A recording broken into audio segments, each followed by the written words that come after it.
Chasing back the blue futon, we're going in the box with this next review. Got it. Whoa. The Taking of Pelham 1, 2, 3. Oh, sorry, microphone. Have I seen this movie? Yes.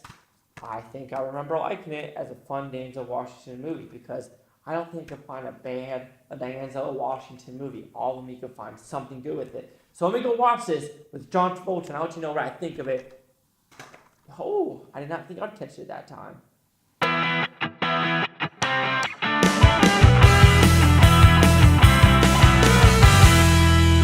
So I just got done watching The Taking of Pelham 1, 2, 3. So what's this movie about? Denzel Washington is a train conductor. Not really, he's behind the counter basically telling the trains to go where they need to go because he is under investigation for bribery. At this time, John Travolta decides to hijack a train and basically demand $10 million and a penny. The penny is a broker fee. But with this, is it a cat and mouse game? Is there more behind the curtains of is it just this money or is there more money involved? What I like about this movie, it's a great heist movie. I like Tony Scott movies. I do like how he directs this movie, how it's fast-paced. There is some boringness to it. I understand how people might not like it because I think he also did Deja Vu and Unstoppable, if I'm not mistaken. And he does with a lot of frantic movements and a lot of I want to call it static, but just like fast-paced or slow-paced movements, and I can see why people don't like it, but I kind of think this works for this movie of how this pace is. And then with the acting with this,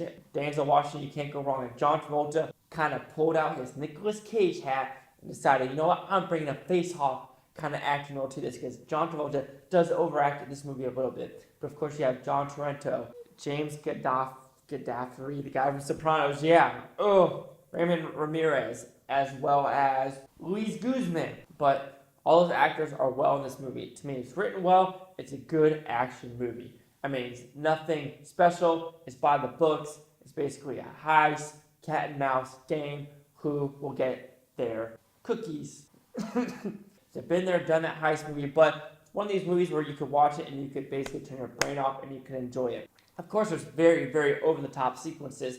For example, when the police are actually taking the $10 million from the Federal Reserve to the train stop where it's supposed to go, there's crazy car accidents, which look pretty awesome, but you're just thinking like, well, why is the car accident happening like that? Shouldn't they be blocked off? But there's still like ambulances hitting people and taxis flipping over and cop cars hitting things and cops on motorcycles hitting other cars you're not supposed to. So of course it's crazy off-the-wall stuff that really wouldn't happen in real life, but it's fun to watch. Of course, you cannot think of Denzel Washington being this and Unstoppable, which was a couple years down the line, so you can't really compare them. But this is a remake of a 70s movie, as well as a, I think, 1998 TV series with James Earl Jones as well, if I'm not mistaken. I could be wrong, because I've never seen either one, but I just looked it up real quick, and this is basically their iteration. But like I said, Tony Scott directed it. It's frantic. It's a fun-paced movie. I enjoyed it. Nothing special, though. John Travolta overact, brings out his old Nicolas Cage.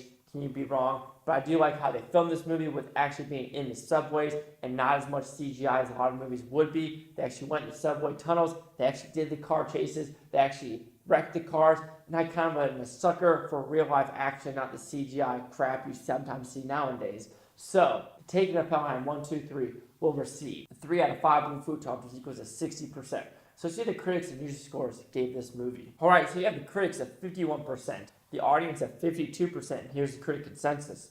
Despite a strong cast, The Taking of Pelham 1, 2, 3 suffers under the excess of Tony Scott's frantic direction and fails to measure up to the 1974 original. Well, I kind of like his frantic direction. This is a movie where it's an hour. You got to give me the money in an hour. There's a time limit. And of course, his frantic direction is going to be like this, of the car chases, the car crashes, the gun shootout, basically in the middle of the streets of New York. And it was actually in the city of New York. Like, he actually was in the subways, was in the streets. And I'm pretty sure it was pretty hard to actually make a movie like this with people knowing that there's a movie going on and they see John Travolta or Denzel Washington and getting real life people in the background. But I kind of enjoyed this movie for what it was. It kept me entertained.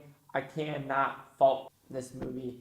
I mean, it's by the numbers. I haven't seen the original, so maybe I need to see the original and see what it's like. But I also heard the original, the bad guy and the good guy were never really on screen together.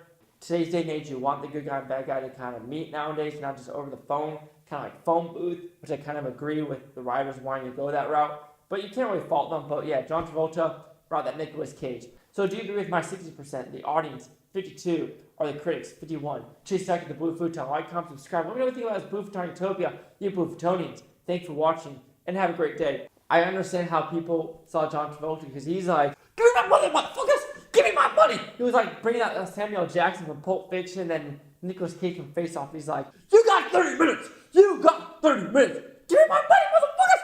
Give me my money! Give me my money! It's like, whoa, John Travolta. And then when he gets shot, he's like, you're my motherfucking hero. Ugh, that's what you get for not having a pad. That's why I'm not a real actor just yet.